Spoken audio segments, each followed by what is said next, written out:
Hey guys, it's Luke from Gingerbread Man Running Company. We're back after a brief hiatus. I apologize.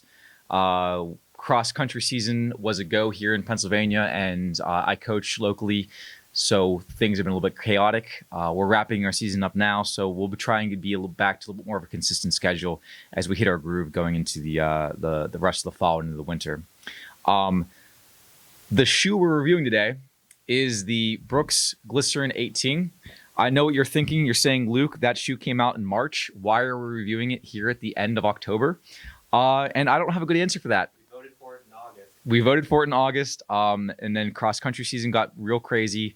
So here it is, better late than never. But if you're still on the fence on the 18, if you haven't had a chance to try it on yet, we'll go over all the tech specs about what to expect and what you're looking at.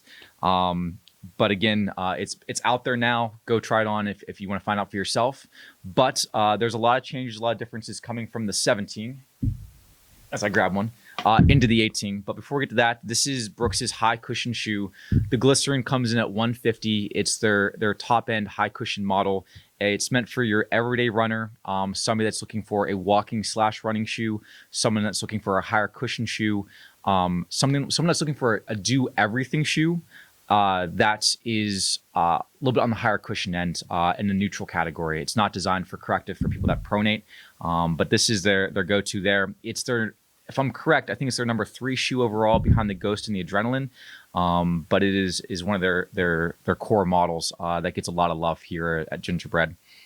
The new model at the 18, like I said, comes in at $150. That's a steady price point from the last couple issues, and they took the weight down from 10.6 to 10.2 ounces for guys and about 9.5 to 9 ounces for girls. So they slimmed down the newer model, making it a little bit lighter, while aesthetically changing quite a bit. This is the 17 here on my left, and this is the 18 here on my right. It's still a double jacquard engineered mesh in both the 17 and the 18. But the 18 overall is a lot cleaner of an update. They use a lot of the 3D printed upper to kind of hold the form of the shoe, and it gives it a nice kind of aesthetic kind of style update. It holds its shape a little bit better, giving the shoe a little bit more fit while still keeping the adaptability.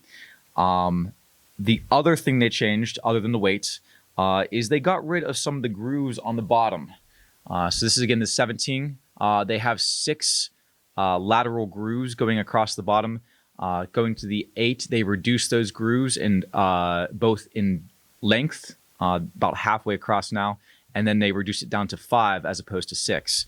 So again, functionally, that doesn't do a whole lot. The shoe still moves very fluidly, as most Brooks shoes do.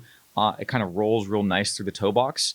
But it's something worth mentioning if people are asking why it looks different underfoot. That's the big reason between the 17 and the 18 is they adjusted the grooves, but honestly, I couldn't tell a difference running in between the 17 and the 18. They felt pretty much the same to me. And the big reason for that is because they did not change the foam. The foam remains exactly the same. It's the DNA Loft foam that they debuted a couple years ago. It's their high cushion foam that whenever the EVA foam sets, they blow bubbles through it, giving it a softer step and feel without losing its responsiveness. And honestly, if you're looking at the Glycerin, that's kind of what you're looking at. It's not the softest shoe when you put it on your foot. It's not a shoe that you're going to sink into a ton, but I think that's the shoe's strength, is that it's it's consistent. It's a safe pick from the 17 to the 18, and B, it's a responsive ride when you want it to be, but it still has a ton of cushioning whenever you're looking for something a little bit softer, both underfoot, but more importantly, it locks your foot down real nice with all the padding around the heel cup. And that's kind of what you're looking at in the Glycerin is it's kind of a do anything kind of shoe. It's not the softest. It's not the most sexiest. It's safe and it gets you there. So it's like the boyfriend that your parents liked. So keep that in mind if you're looking at shoes in that neutral category. Like I said, this is the Glycerin. I think I mentioned everything there. DNA Loft, double jacquard upper, 3D overlays, and then of course the updated grooves on the bottom, and then they lighten the upper. And I would be remiss if I didn't mention, for Zach's sake, that they changed the shoelaces to make them a little fluffier. Apparently that's been a point of contention here in the store between him and me. But again, the Glycerin 18 out now, available at Gingerbread Man Running Company and local small businesses everywhere. Check it out. Thank you for watching. As always, please like and subscribe to get our followers up there. We're at 200, so thanks, guys. And thanks to Brandon Payne at That Painful Music for, as always, supplying our intro and outro music. If you want to go ahead and give him some love, go ahead and check out his link wherever it may be.